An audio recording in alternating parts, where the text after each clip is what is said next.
if she's like, okay, cut your hand off, we need ratings. It's just like, okay. All right. Stops it right Let's off. go right then. Oh, yeah. Okay, we ready? We're recording? This is a Security Weekly production for security professionals by security professionals. Please visit securityweekly.com/subscribe to subscribe to all the shows on our network. We interrupt our program to bring you this important message. It's the show that keeps you up to date on the latest security news twice a week. Your trusted source for accurate security information and expert analysis. It's time for the Security Weekly News. Imagine a world where every threat, ransomware, supply chain attacks, zero-day exploits, is stopped before it can even begin. ThreatLocker makes that world a reality with a zero-trust approach to cybersecurity. By giving you granular control on every executable that can happen in your environment, ThreatLocker protects your business around the clock. No more guessing, no more gaps, just rock-solid protection that keeps your operations running smoothly and your data secure. Discover how ThreatLocker's least privilege approach can safeguard your organization against known and unknown threats. Take the first step toward total peace of mind.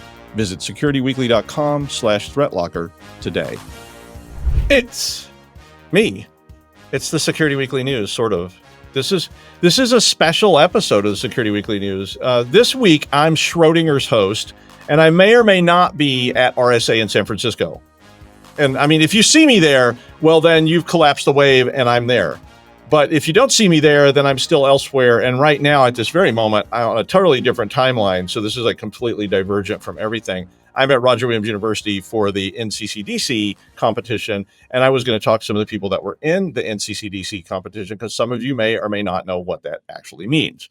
And so I thought we would get enlightened with some people that are competing. So I have Autumn and Jaylee with me here. We're not going to do last names. Okay. Sure. Unless you want to. I don't really mind. That's fine. You see how much attention you can attract. So first of all, who are you competing for? I am the acting team captain for the University of New Hampshire. Did the actual team captain get like a serious injury or something? Or was this one of those things where like, yeah, you're injured now. Yeah. I'm acting. Hello? We're busy. Come back later. I'm doing my wash. Somebody knocked on the door, I think. Yeah. You heard that too, right? Oh, yeah. Okay, sometimes I hear things and other people are like, you heard what? Maybe it's only in the headphones. Oh, yeah. Okay, it's one of those kind of things. And Jaylee, who are you representing? I'm representing Roger Williams. I'm on their SOC team. Oh.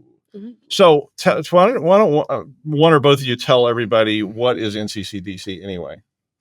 NECCDC is the New England Collegiate Cyber Defense Competition. Mm-hmm. It's the New England version of the CCDC. And it's a cyber defense competition where you are given an environment and there's 2 days where you have to defend it against a red team where they attack it. I was going to say red team, blue team type of ordeal. Yeah. And I know at least for my team, we have like groups of segmented people. So like people to work on Linux, people to work on Windows, and like the SOC and stuff. I have some people working on like Kubernetes and like other stuff in databases. Yep. So you don't know what it is in advance? No, we have some idea of what services and technologies are in use, but we're not particularly. Yeah, I did one once we dive in.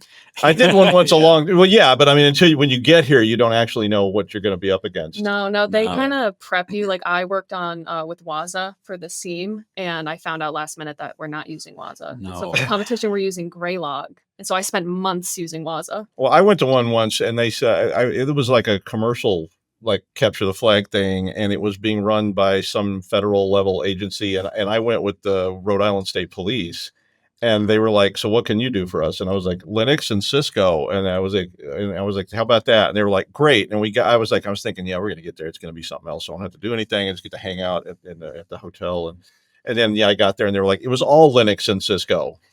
Yeah, and I was like, "What?" Yeah, that's good. Really nice. Yeah, they were like, "You have 30 minutes to configure this Cisco firewall and all this stuff, at the command line, and like then it's going to start." That would have been nice to use Cisco firewalls this time around. What are we using? Like PFSense? Yeah.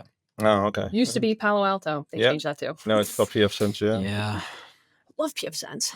You know what I did though? I got in trouble because I calculated there was a point deduction for being down, but I determined that the points we would lose while we were down was less than what we would lose if we got absolutely annihilated.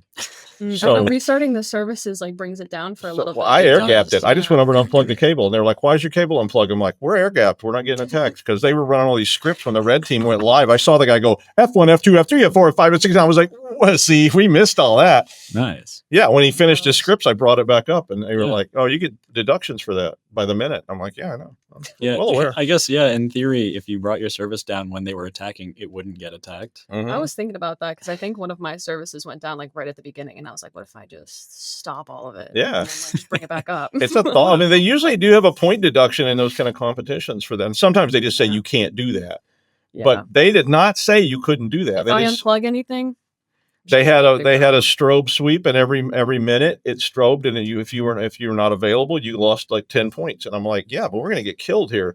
God. Well, the reason was I had set all this stuff up the day before, and then that night apparently they had some kind of massive like electrical storm, and they said all their backups were gone. I was like, really? And they said you'll have to reset everything up. You've got from 6:30 to 7 to do it. And I'm like, I what? It was really bad. Yeah. Oh, I bet. Oh my gosh. Okay, so I'll ask you another question. So these are obviously fun. I mean, they're fun, right? Everybody, yeah. yeah. I mean, I remember them having these at DEF CON, and so what kind of skills would you recommend to people that are out there? So people that are watching that want to get involved in these kind of things. That there's some of their schools probably don't have clubs, and they're just trying to get them started.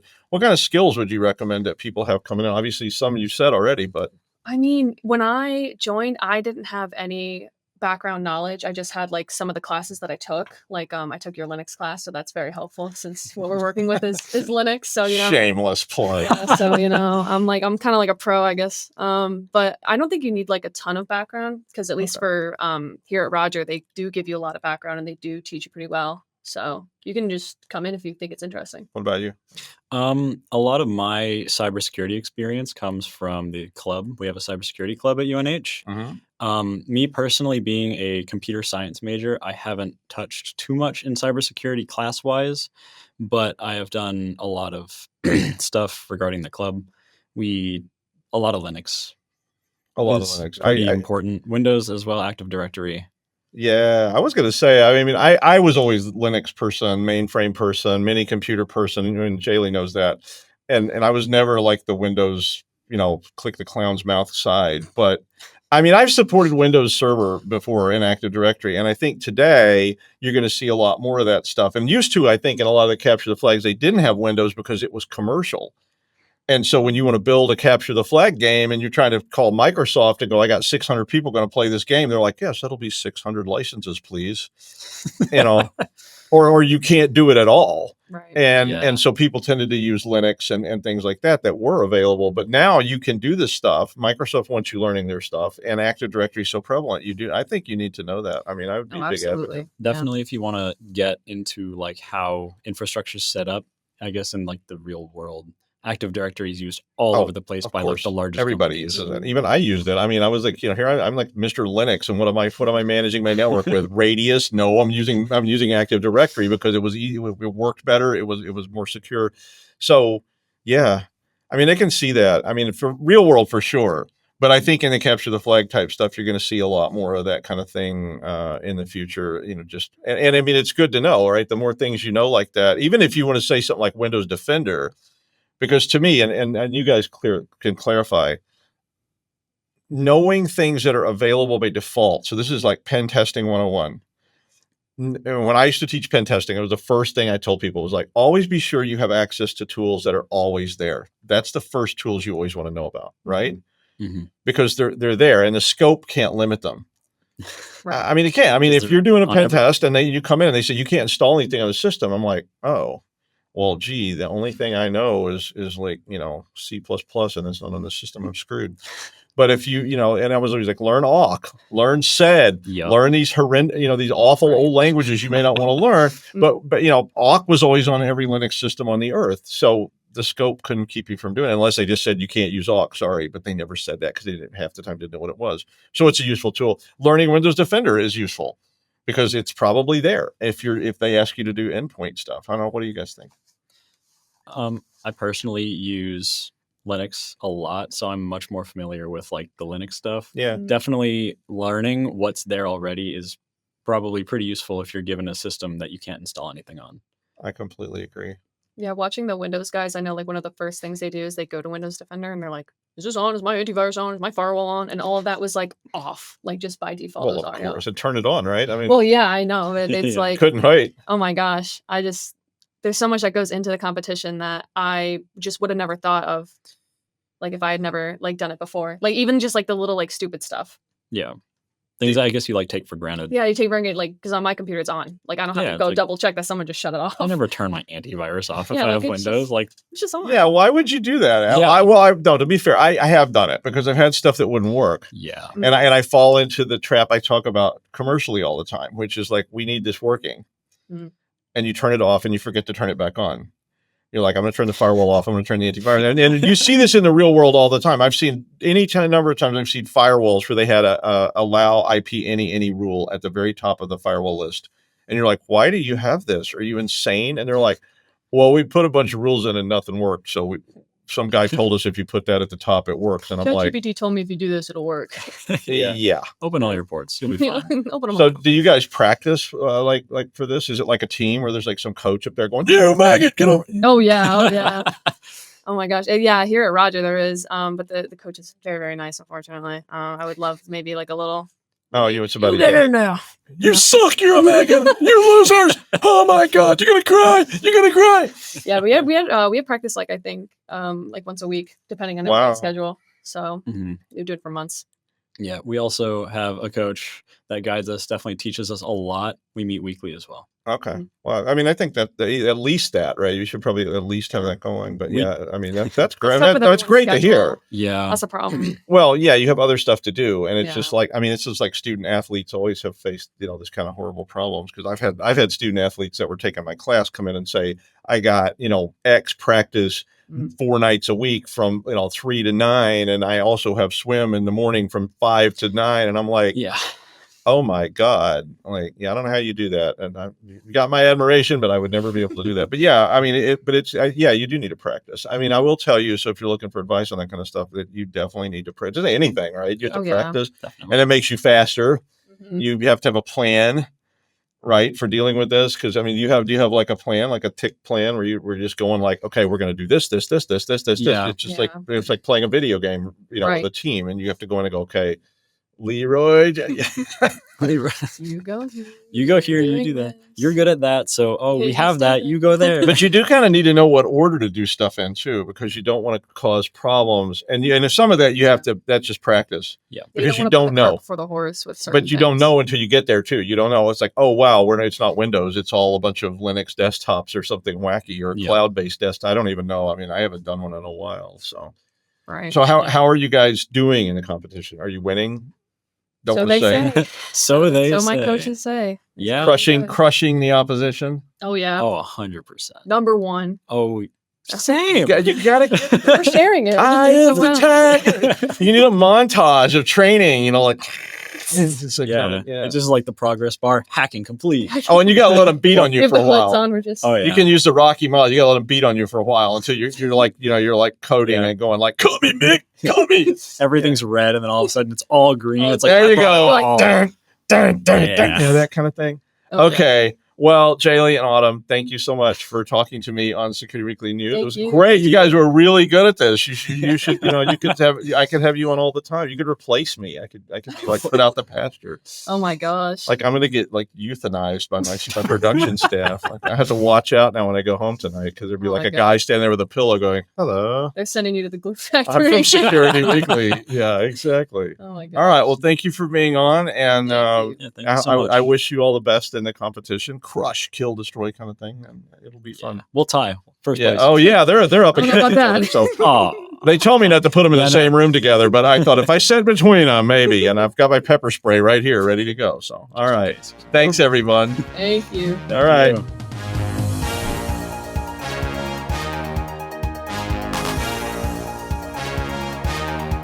All right, another set of interviews at NECCDC by me, Doug White. We're here in beautiful Bristol, Rhode Island, on the shores of Mount Hope Bay, by the Mount Hope Bridge, and all these other famous, iconic places in Rhode Island. And now we saw some students. Now we're going to talk to some coaches. because we were talking to the students, right, about how they got abused in practice and all that stuff. So now we're going to talk to coaches, and we're going to find out what's really going on. So I have Max. Max, are you from Utica? That's Yes. not just Utica a free University. shirt. Yeah. Okay. So sometimes you say, "Oh, you're from Utica," and they go, "Oh no, I got this shirt out front. They were giving them away."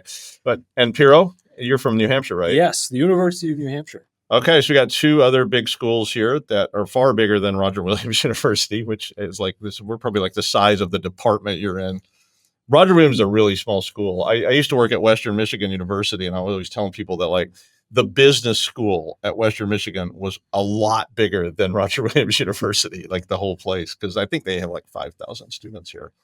It's just I don't know how big is Utica. Sounds about the same size. Oh, okay. Yeah. So Utica is smaller. I've never been to Utica University, so So we used to be, as Utica College, part of Syracuse oh, University. that's what the The okay. Utica College was founded in 1946. Yeah. And Utica in College. late 90s, early 2000s, they started the separation procedure and finally separated from Syracuse University. And several years back, they finally gave us a status.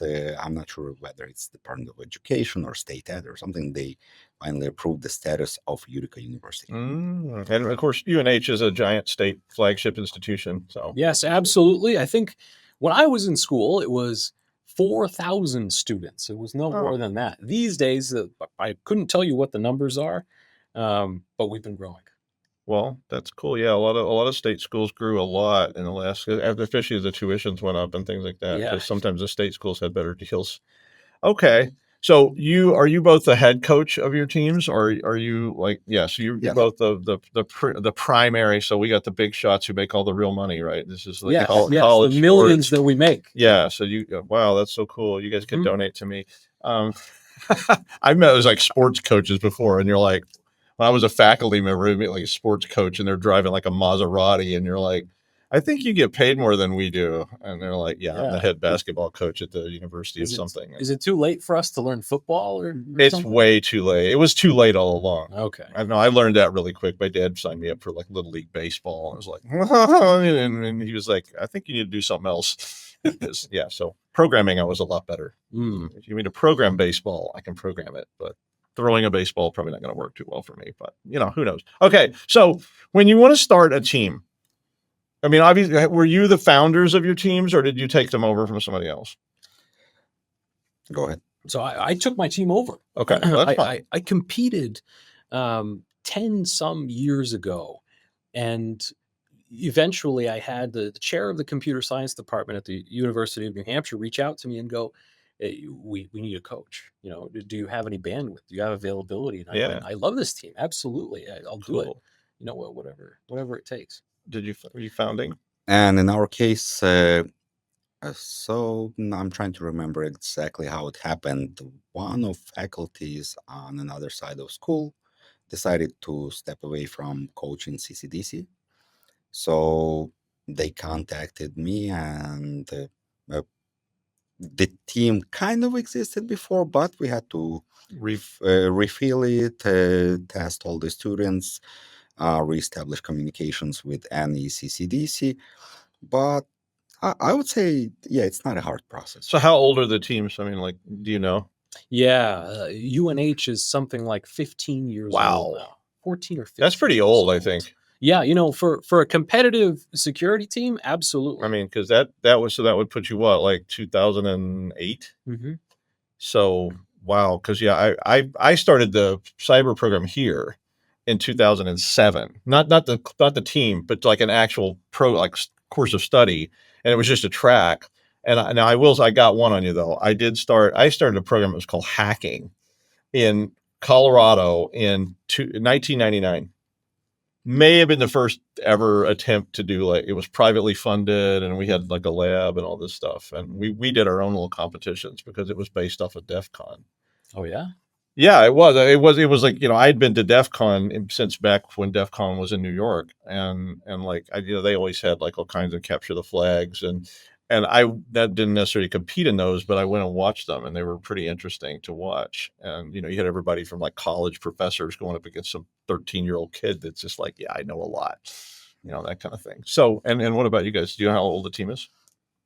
I would say probably since Around the same time, 2015, 16. Okay, well, so these have been around, so that's good. I'm glad I got to talk to you because that's a pretty established team. So my big question I think for coaches was what are the main skills? Because the students explain or the team members explain that they don't necessarily know what's going to happen in these competitions. I mean, it's a blind competition. I've been in them, and they didn't tell us anything. They just said it's you're a blue team. Good luck.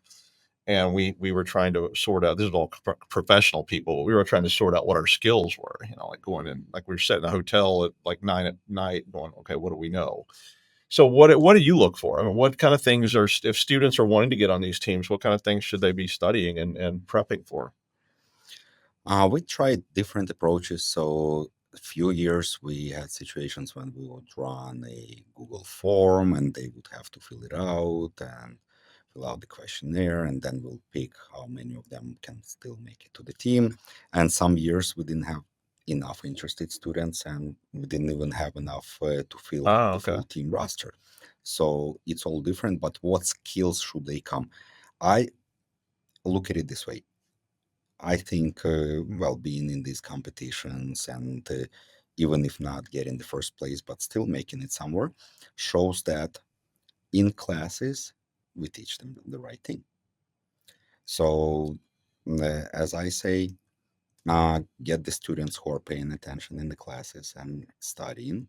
Get the students who are active in cyber club, because in cyber club they do pick up some of their own activities. They do hack the box, they do some exercises, some practices. Maybe one day they'll be setting up web server, and next day they'll be practicing doing LDAP or something else on their own, or launching their own websites.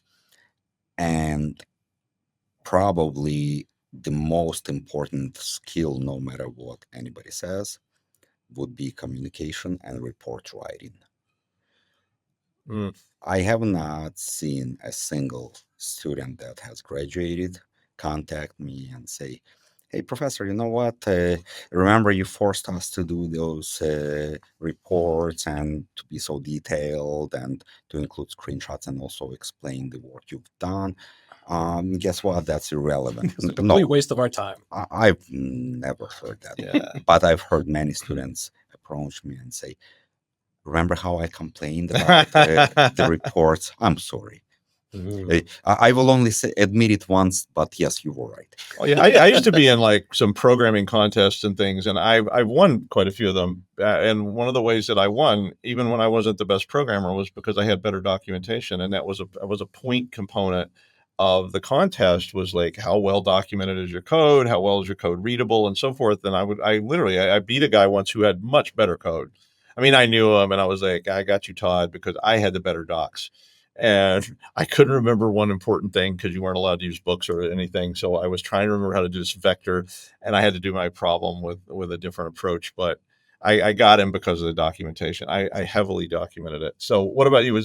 So you would say a big skill, of course, is writing and documentation and being able to put all this down. Piero, do you have something else on that? We have more of a holistic approach almost to the way we selected team members for UNH and some of the skills we're looking for.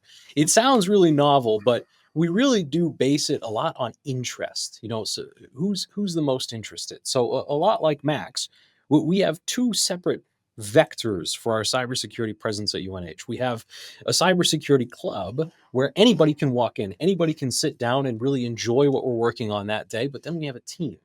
And we haven't, in the last 15 years, really had a selection process for our team members. We usually just have somebody approach us and they say something like, "Hey, I really enjoy security. I really enjoy pen testing. This is what I'm doing. Is there a place for me on the team?" And 10 times out of 10, it's always been yeah, we'll make it work. No problem. And we bring them in. And just like Max was saying, we have a strong focus on interpersonal relationships and building those soft skills with the students, because a lot of these people that come to us with such strong enthusiasm, they're so awesome because they can learn anything you give them, which is why you got to focus on the interpersonal connection, right? We can focus on code all day. We can focus on digesting logs all day. But unless they're able to communicate that information, it's a silo. Interesting. I mean, being somebody that has no interpersonal skills, Oh. really, but I mean, yeah, I 100% agree with that. I mean, I think it was it's interesting to me because you kind of expect people to say, well, we really want somebody to come in knowing, can you code Rust backwards and forwards and write a recursive in Python or something. And, instead it's like communications and writing, which I tell people all the time because we're employees, we wanted that. I was like, I can teach you to write the code I need you to write. When I worked at the bank, I'm like, what I can't seem to teach you is how to document the code so that we can follow it after you decide to quit. And I need to go back through this. And it's like teaching, I teach database and teaching students to do ER diagrams. And they're like, why do we do stupid ER diagrams? Because you may not always be around. You won't even remember this. A year from now, you have to go back to it and revisit it. So, okay. So yeah, you have your students, you've sort of got a feeder system. Sounds like very similar stuff. You got a feeder system, which is this club, which is I know this is exactly what they have at Roger Williams too. I don't know if they, everybody came up with it independently, but I know that's what they have too. They have a club. Anybody can walk in the club and be in, and then they start trying to recruit people to be on these competition teams, which is pretty cool. So when you set up how many people are on a team for this?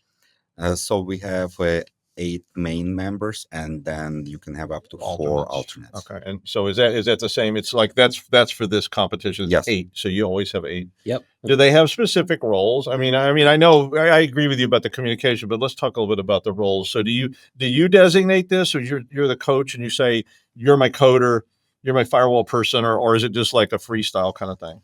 In my case, I allow them to be adults, and they decide who does what. Okay.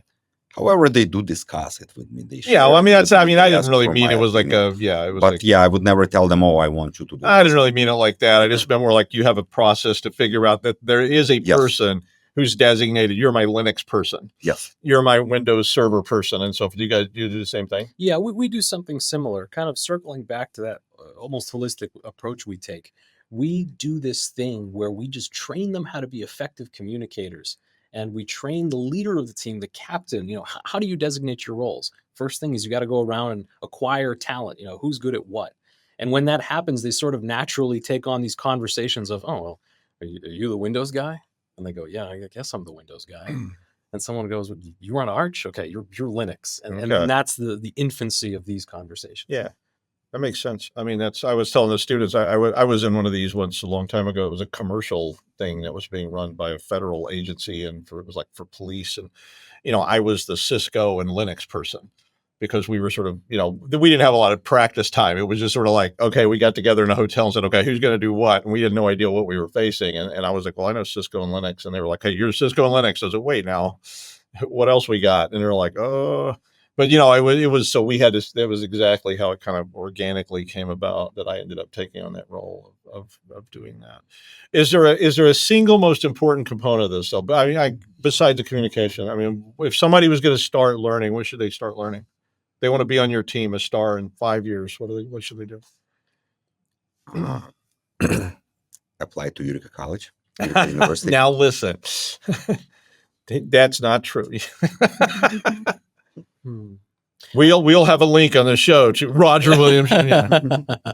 I would say if someone approached us and really wanted to be on Team UNH, or maybe they're in high school today and they're listening to something like this and they're going, how do I get started? Have fun. The more fun you have and the more ingrained you are in that culture, the more compatible you'll be with our teams.